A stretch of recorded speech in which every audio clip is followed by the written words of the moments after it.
خوش آمدید. آج ہمارے پاس ایک خاص دستاویز ہے جس کا ہم جائزہ لیں گے. جی. یہ ہمارے ایک سامع نے بھیجی ہے، حمود الرحمان رپورٹ، اردو کے نام سے ایک PDF فائل. اچھا. اور یہ فائل انہوں نے بتایا کہ www.bhutto.org ویب سائٹ سے حاصل کی گئی ہے. جی ہاں، bhutto.org. تو آج کا ہمارا مقصد یہ ہے کہ ان فراہم کردہ حصوں کو دیکھیں اور سمجھنے کی کوشش کریں کہ ان میں کیا اہم نکات یا یوں سمجھے کیا بصیرتیں ہیں. بالکل. دیکھتے ہیں یہ صفحات کیا کہتے ہیں. اب دیکھیے، حمود الرحمان رپورٹ کا نام سنتے ہی ذہن فوراً وہ پاکستان کی تاریخ کے ایک اہم اور حساس دور کی طرف جاتا ہے. جی بالکل، 1971 کے واقعات اور اس کے بعد کی تحقیقات. تو بلا شبہ ایک بہت ہی اہم تاریخی دستاویز سمجھی جاتی ہے. یقیناً. تو آئیے اس میں گہرائی میں اترتے ہیں، دیکھتے ہیں یہ مخصوص صفحات ہمیں کیا بتاتے ہیں. ٹھیک ہے. ہمیں اس PDF سے کافی سارے صفحات موصول ہوئے ہیں، درجنوں کے لیں. اچھا، تو حجم تو ہے فائل کا. جی ہاں، پہلی نظر میں لگتا ہے کہ یہ کسی تفصیلی دستاویز کا حصہ ہے. لیکن یہیں پر ایک بہت ہی غیر متوقع صورتحال سامنے آتی ہے. وہ کیا؟ جیسے ہی ہم ان صفحات کو کھولتے ہیں تو پتہ چلتا ہے کہ یہ تمام صفحات بالکل خالی ہیں. کیا مطلب بالکل خالی؟ جی بالکل سفید، جیسے کورے کاغذ ہوتے ہیں. ان پر کچھ بھی تحریر نہیں ہے. کچھ بھی نہیں؟ سوائے ایک چیز کے، ہر صفحے کے نیچے وہ ویب ایڈریس لکھا ہوا ہے، www.bhutto.org. اوہ، یہ تو واقعی بہت عجیب بات ہے نا؟ ایک اتنی اہم رپورٹ کے نام سے فائل، ایک خاص ویب سائٹ کا حوالہ اور اندر صفحات خالی. جی، یہ واقعی ایک آپ کہہ سکتی ہیں غیر معمولی اور قابل غور مشاہدہ ہے. تو آپ اس کو کیسے دیکھتی ہیں؟ دیکھیے، عام طور پر جب ہم کسی دستاویز کا تجزیہ کرتے ہیں تو ہمارا دھیان متن پر ہوتا ہے. دلائل کیا ہیں، شواہد کیا ہیں، جی، ڈیٹا، تصویریں وغیرہ. لیکن یہاں تو سب سے نمایاں چیز ہی مواد کی عدم موجودگی ہے. یعنی کہ ٹیکسٹ ہے ہی نہیں. جی، ان مخصوص صفحات میں حمود الرحمان رپورٹ کا کوئی متن، کوئی مواد سرے سے موجود ہی نہیں ہے. اچھا. لیکن یہ بات واضح کرنا بہت ضروری ہے کہ اس مشاہدے کا مطلب یہ ہرگز نہیں نکالا جانا چاہیے کہ حمود الرحمان رپورٹ خود وہ خالی ہے یا اس کا کوئی وجود ہی نہیں. نہیں، بالکل. رپورٹ تو ایک تاریخی حقیقت ہے. جی بالکل. فائل کا نام دیکھیے، حمود الرحمان رپورٹ urdu.pdf، اور پھر ماخذ www.bhutto.org. یہ دونوں چیزیں اس طرف اشارہ کرتی ہیں کہ ایک دستاویز موجود ہے. ہاں، اور شاید اس ویب سائٹ پر ہو بھی. ممکن ہے، بالکل ممکن ہے. لیکن جو خاص صفحات ہمیں تجزیے کے لیے ملے ہیں وہ معلومات سے پوری طرح خالی ہیں. تو پھر سوال یہ ہے کہ اس کا کیا مطلب سمجھا جائے؟ یہ خالی بن کیوں ہے؟ جی، یہی اصل سوال ہے. کیا یہ کوئی تکنیکی مسئلہ ہو سکتا ہے، جیسے فائل اپلوڈ کرتے ہوئے یا ڈاؤن لوڈ کرتے ہوئے کچھ گڑبڑ ہو گئی ہو؟ یہ ایک امکان ہے. ڈیجیٹل فائلوں میں ایسا ہو جاتا ہے. فائل کرپٹ ہو سکتی ہے، نامکمل اپلوڈ ہو سکتی ہے. یا پھر کیا ایسا بھی ممکن ہے کہ یہ رپورٹ کی ساختہ کا ہی حصہ ہوں؟ جیسے کتابوں میں کبھی کبھی باب شروع ہونے سے پہلے یا بعد میں خالی صفحہ ہوتا ہے. جی، یہ دوسری ممکنہ وضاحت ہے. بعض اوقات فارمیٹنگ کے لیے یا سیکشن الگ کرنے کے لیے خالی صفحات ڈالے جاتے ہیں. لیکن یہاں ایک تیسرا پہلو بھی ہے جس پر غور کرنا میرے خیال میں اہم ہے. وہ کیا؟ وہ ہے ماخذ کا سیاق و سباق، یعنی یہ فائل آئی کہاں سے ہے. bhutto.org. جی، bhutto.org. یہ ویب سائٹ ظاہر ہے ذوالفقار علی بھٹو اور پاکستان پیپلز پارٹی کی تاریخ، ان کی سیاست سے وابستہ ہے. صحیح. اور حمود رحمان کمیشن وہ بھٹو صاحب کے دور حکومت میں ہی بنا تھا، 1971 کے واقعات کی تحقیقات کے لیے. جی ہاں، یہ تعلق تو واضح ہے. تو اس رپورٹ کے نتائج اور خاص طور پر اس کا پبلک کیا جانا یہ ہمیشہ سے ایک کافی حساس اور متنازع موضوع رہا ہے. اچھا نکتہ ہے. تو آپ کہہ رہی ہیں کہ ماخذ یعنی bhutto.org اس معاملے کو مزید دلچسپ بنا دیتا ہے. جی، ایک لحاظ سے ایک ایسی ویب سائٹ جو بھٹو صاحب اور ان کی جماعت سے جڑی ہے، اس پر اس تاریخی رپورٹ کا ہونا یہ منطقی لگتا ہے. بالکل. لیکن پھر سوال وہیں آ جاتا ہے کہ یہ خالی صفحات، ان کا کیا جواز ہے؟ کیا یہ صرف اتفاق ہے کہ ہمیں صرف یہی خالی صفحات ملے، یا اس ویب سائٹ کے حوالے سے اس کی کوئی علامتی اہمیت بھی ہو سکتی ہے؟ دیکھیں، بغیر مکمل دستاویز یا مزید معلومات کے کوئی حتمی بات کہنا تو بہت مشکل ہے۔ ظاہر ہے۔ ہم صرف انہی چیزوں پر بات کر سکتے ہیں جو ہمارے سامنے ہیں، یعنی خالی صفحات اور نیچے لکھا URL۔ ٹھیک۔ تاہم یہ صورتحال ہمیں ایک اور اہم نقطے پر سوچنے پر مجبور کرتی ہے۔ وہ کیا ہے؟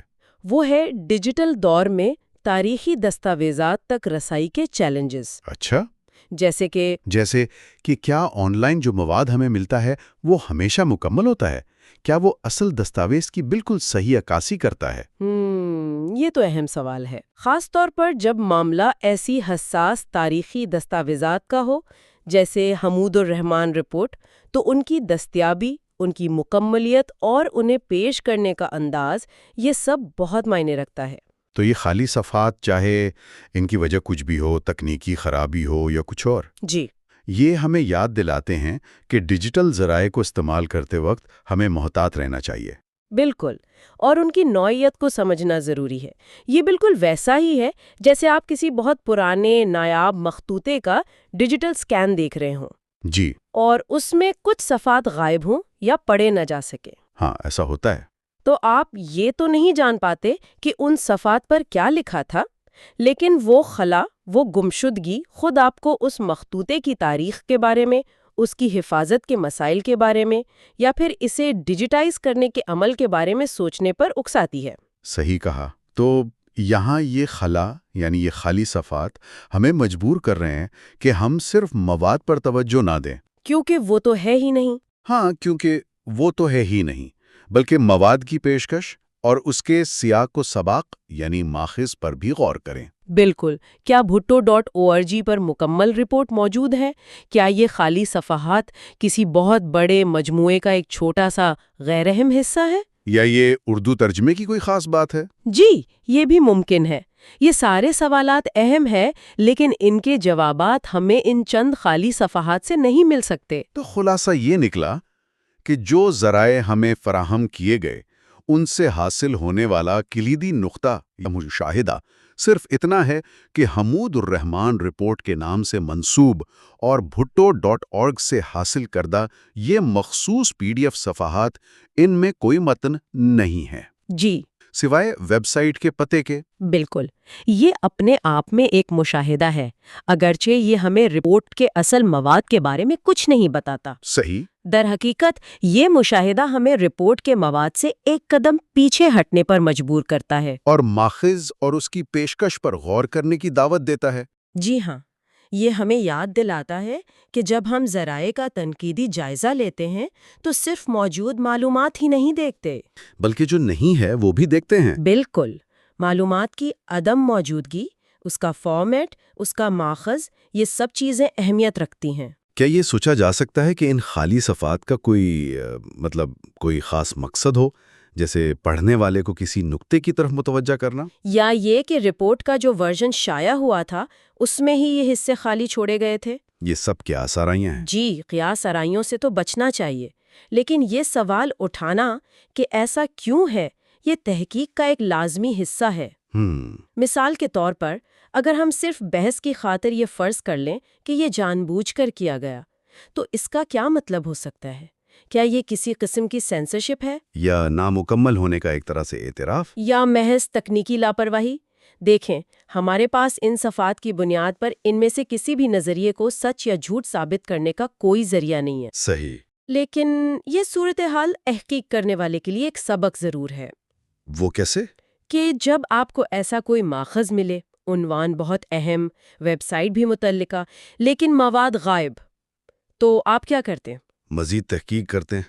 جی، آپ مزید کھوج لگاتے ہیں، متبادل ذرائع تلاش کرتے ہیں، اس ویب سائٹ کے بارے میں، اس کے مقاصد کے بارے میں مزید جاننے کی کوشش کرتے ہیں۔ یا اسی فائل کے دوسرے ورژن ڈھونڈتے ہیں۔ بالکل۔ تو یہ خالی صفحات ایک طرح سے خود ایک تحقیقی چیلنج بن جاتے ہیں۔ یہ بات اہم ہے کہ ہم صرف اسی مواد کا تجزیہ کر رہے ہیں جو ہمیں ملا ہے۔ جی بالکل، اسی کا۔ اور اس معاملے میں وہ مواد ہے ہی نہیں، تو مواد کی عدم موجودگی ہی ہمارا بنیادی مشاہدہ ہے۔ صحیح۔ ہم یہ نہیں کہہ سکتے کہ bhutto.org پر پوری رپورٹ ایسی ہی خالی ہے، یا یہ کہ اس خالی پن کا کوئی بہت گہرا مطلب ہے۔ نہیں، یہ دعویٰ ہم نہیں کر سکتے۔ ہم صرف یہ بتا سکتے ہیں کہ جو نمونہ ہمارے پاس آیا وہ اس حالت میں ہے۔ بالکل، اور یہ ہمیں واپس اسی دستاویز یعنی حمود الرحمن رپورٹ کے وسیع تر تاریخی تناظر کی طرف لے جاتا ہے۔ جی، یہ رپورٹ پاکستان کی تاریخ کے ایک انتہائی نازک، ایک تکلیف دہ موڑ سے متعلق ہے۔ بلا شبہ۔ اس کے مندرجات کیا تھے، کب شائع ہوئی، کیسے ہوئی، اس پر کیا بحثیں ہوئیں، یہ کئی دہائیوں پر پھیلی ہوئی ایک پیچیدہ کہانی ہے۔ تو یہ عین ممکن ہے کہ اس رپورٹ کے مختلف ورژن ہوں، کچھ نامکمل حصے ہوں، مختلف ترجمے مختلف جگہوں پر گردش میں ہوں، اور ہر ایک کی اپنی ایک تاریخ ہو۔ جی، اور ان میں سے ہر ایک کی اپنی کہانی۔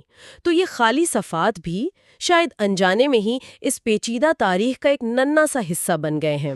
تو گویا ان صفحات کا تجزیہ ایک طرح سے ڈیجیٹل دور میں معلومات کی نوعیت اور ان تک رسائی کو سمجھنے کا تجزیہ بن گیا۔ جی، ایسا ہی ہے۔ ہم نے رپورٹ کے متن پر تو بات نہیں کی کیونکہ وہ تھا ہی نہیں، بالکل۔ لیکن ہم نے اس عدم موجودگی کے ممکنہ اسباب اور اس کے مضمرات پر غور کیا۔ جی ہاں، اور یہ بذات خود ایک اہم مشق ہے۔ آج کل معلومات کا جو سیلاب ہے آن لائن، جی، بے تحاشا۔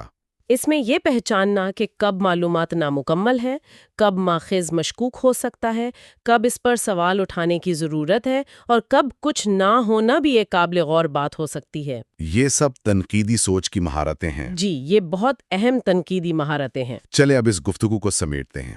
آج ہم نے حمود الرحمن رپورٹ اردو PDF کے ان حصوں کا جائزہ لیا جو ہمیں bhutto.org سے حاصل ہوئے، جی، اور ہمارا مرکزی اور بنیادی مشاہدہ یہ رہا کہ فراہم کردہ درجنوں صفحات مکمل طور پر خالی تھے، سوائے حل صفحے کے نیچے درج ویب سائٹ کے URL کے۔ بالکل، اور اختتام کے لیے ایک نقطہ جس پر ہمارے سامعین مزید سوچ بچار کر سکتے ہیں۔ جی ضرور۔ یہ صورتحال جہاں ایک اتنی اہم اور سمجھی جانے والی تاریخی دستاویز کے فراہم کردہ حصے بالکل خالی ہیں، یہ ہمیں ڈیجیٹل آرکائیوز اور آن لائن تاریخی مواد کی نوعیت پر گہرائی سے غور کرنے کی دعوت دیتی ہے۔ جب ہم آن لائن تاریخ پڑھتے ہیں یا تحقیق کرتے ہیں تو ہمیں ماخذ کی مکملیت پر، اس کے سیاق و سباق پر، جیسے یہاں bhutto.org کا ہونا ایک خاص سیاق و سباق فراہم کرتا ہے، اور جس انداز میں مواد پیش کیا گیا ہے اس پر کتنی توجہ دینی چاہیے۔ کیا ڈیجیٹل کاپی ہمیشہ اصل کی مکمل اور صحیح نمائندگی کرتی ہے؟ یہی سوال ہے، اور خاص طور پر جب معلومات غائب ہو تو اس خلا سے کیا سیکھا جا سکتا ہے؟ کیا یہ خلا خود تاریخ کا کوئی حصہ بیان کر رہا ہے، یا یہ صرف ڈیجیٹل دنیا کی حدود اور خامیوں کی نشاندہی ہے؟ واقعی یہ وہ سوالات ہیں جو یہ خالی صفحات ہمارے ذہنوں میں چھوڑ جاتے ہیں۔ جی، بہت خوب۔ یہ واقعی غور و فکر کے لیے ایک دلچسپ نکتہ ہے، اور اسی کے ساتھ آج کی یہ گفتگو اپنے اختتام کو پہنچتی ہیں۔